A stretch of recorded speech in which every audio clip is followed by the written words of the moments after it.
Ukraina meminta bantuan dan Eropa merespons dengan cara yang luar biasa. Belanda, Jerman, Belgia, dan Inggris baru saja bekerja sama melakukan sesuatu yang luar biasa untuk Ukraina. Presiden Zelensky baru saja mendapat hampir semua permintaannya, bahkan lebih, karena Eropa memberi Ukraina apa yang dibutuhkan untuk membawa perang langsung ke Rusia. Langkah berikutnya sangat sederhana.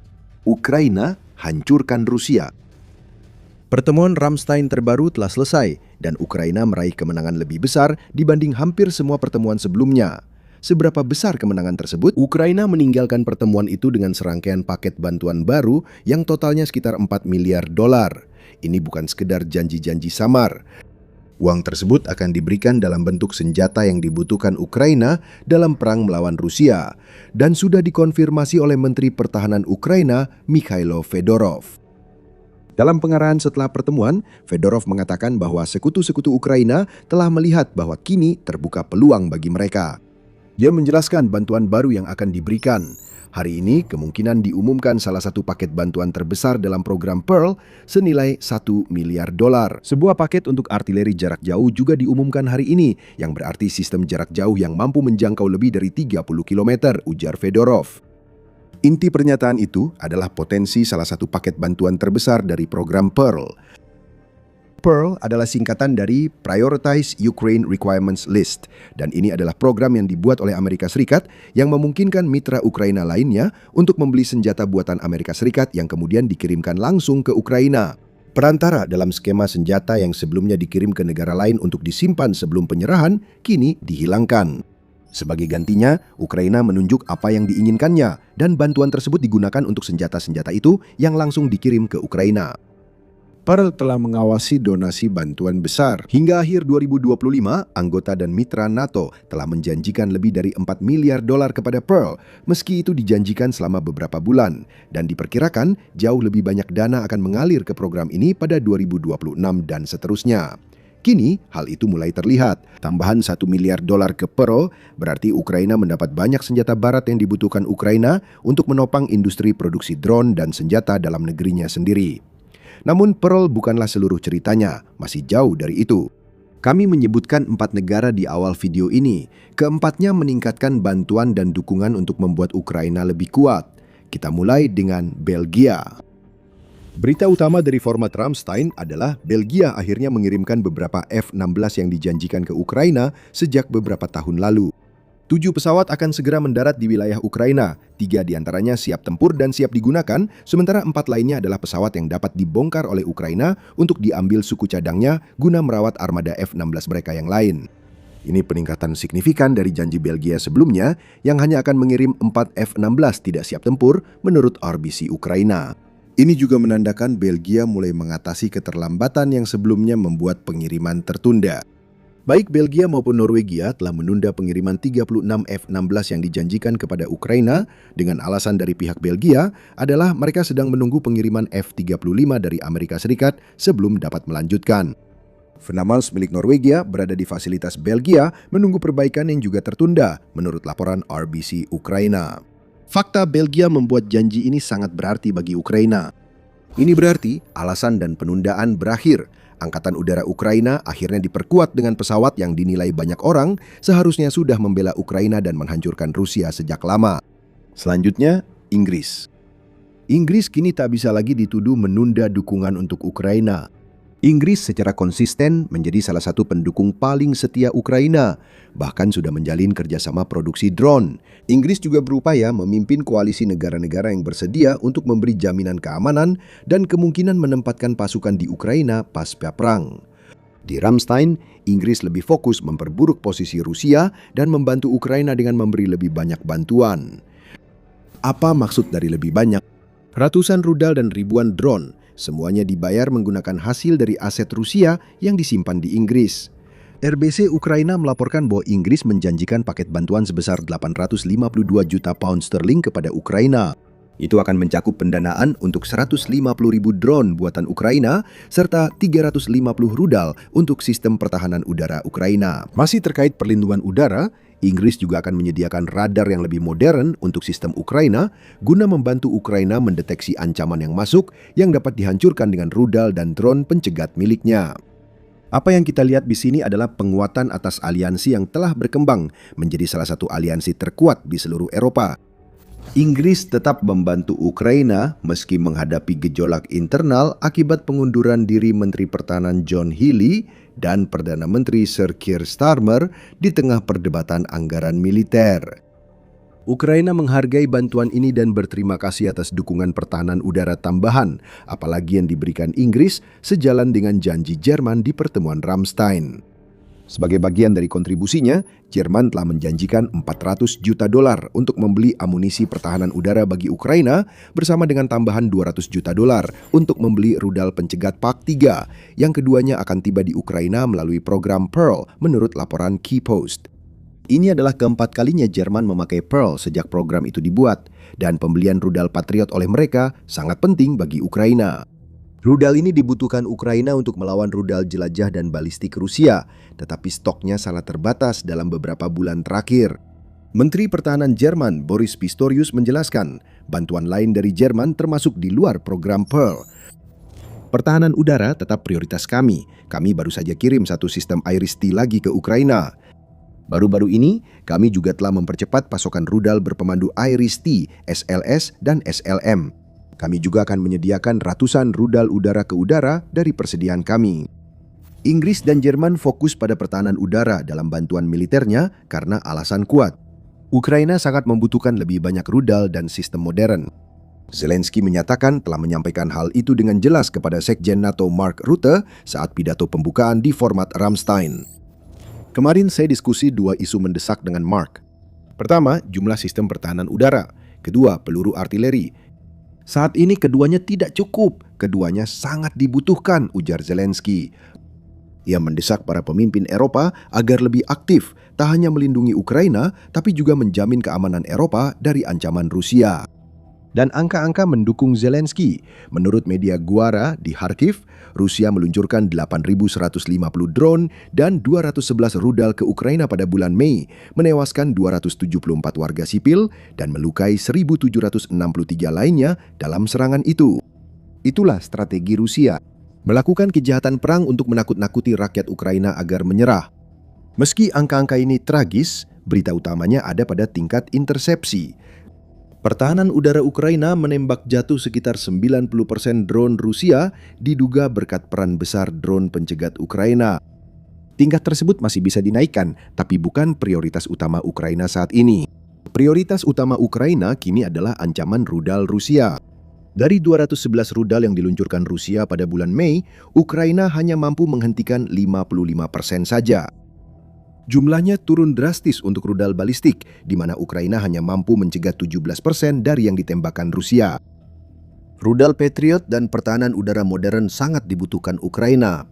Jerman dan Inggris baru saja berjanji memberikan lebih banyak sistem pertahanan ini. Bagi Ukraina, ini bisa memberi Ukraina beberapa bulan tambahan untuk meningkatkan tingkat pencegatan rudalnya. Dampak lanjutannya jelas, yaitu lebih sedikit korban sipil, moral meningkat, dan kemampuan Rusia merusak wilayah belakang Ukraina berkurang.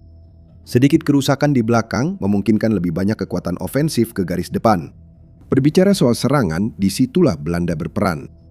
Sejauh ini, sebagian besar yang telah kita bahas berfokus pada negara-negara Eropa yang memberikan apa yang dibutuhkan Ukraina untuk mempertahankan diri dari serangan Rusia.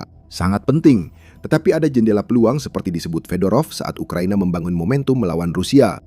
Bagi Belanda, pertemuan Ramstein menjadi peluang meningkatkan kekuatan serangan Ukraina, khususnya untuk menimbulkan kerusakan bagi Rusia di wilayah pendudukan dan Rusia sendiri.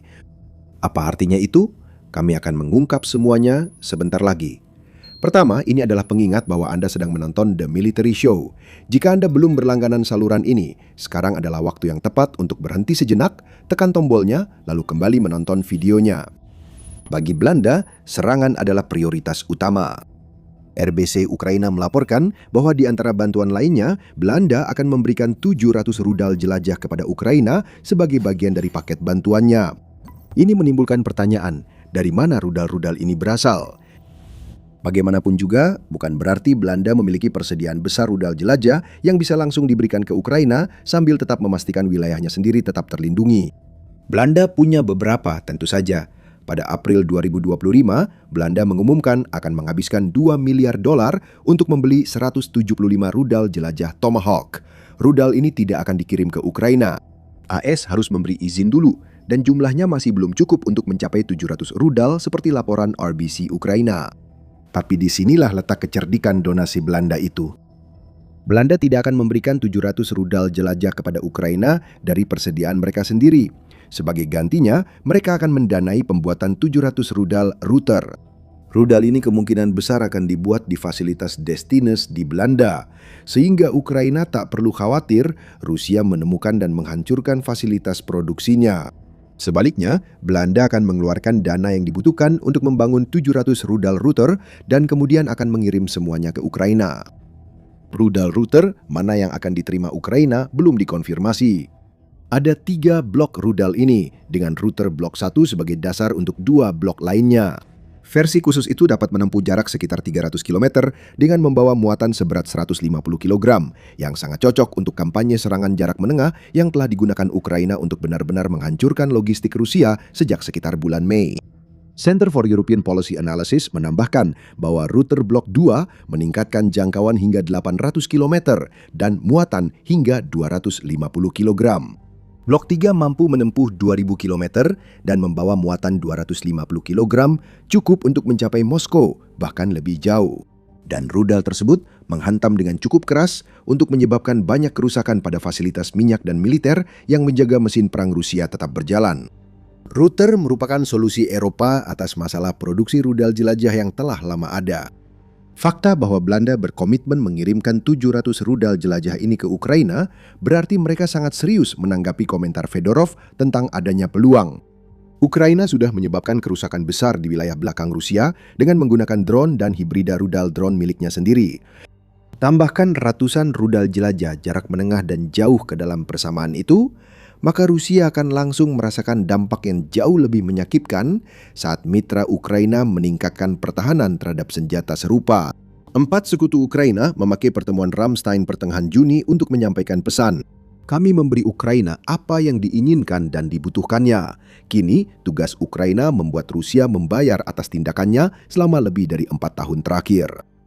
Fedorov sendiri menyoroti hal itu dengan mencatat bahwa bantuan yang mengalir ke Ukraina dari keempat negara ini sangat membantu Ukraina dalam 3 prioritas utamanya saat ini. Ini program anti balistik dan pertahanan udara kami. Prioritas berikutnya artileri jarak jauh, lalu drone kami. Drone buatan Ukraina yang membantu kami menghentikan musuh hari ini juga melakukan serangan jarak menengah dan menyerang target di wilayah musuh, kata Fedorov. Anti balistik, pertahanan udara, operasi serangan jarak menengah, dan kemampuan menyerang target di Rusia sudah tercakup jika Ukraina menerima rudal Ruter Blok 3. Mintalah dan kalian akan menerima Ukraina. Inilah makna semua ini bagi masa depan perang. Pengumuman paket bantuan militer besar-besaran ini sangat tepat waktunya karena menjadi penyeimbang sempurna terhadap langkah-langkah yang telah diambil Rusia, terutama di bidang udara.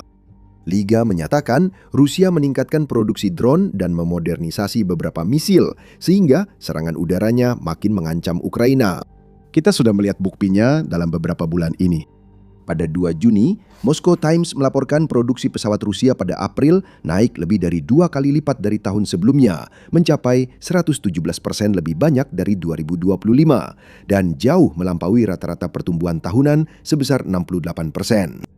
Ini bukan berarti Rusia tiba-tiba memproduksi ratusan jet tempur per tahun. Kenaikan produksi ini hampir sepenuhnya karena pembuatan drone serang untuk menyerang Ukraina.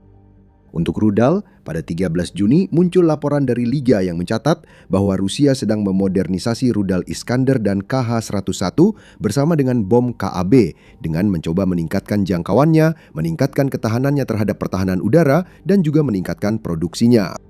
Pejabat militer yang mengungkapkan semua ini, Kolonel Alexander Zaruba, adalah peneliti utama di Institut Riset Negara untuk Pengujian dan Sertifikasi Senjata dan Peralatan, menurut laporan Liga.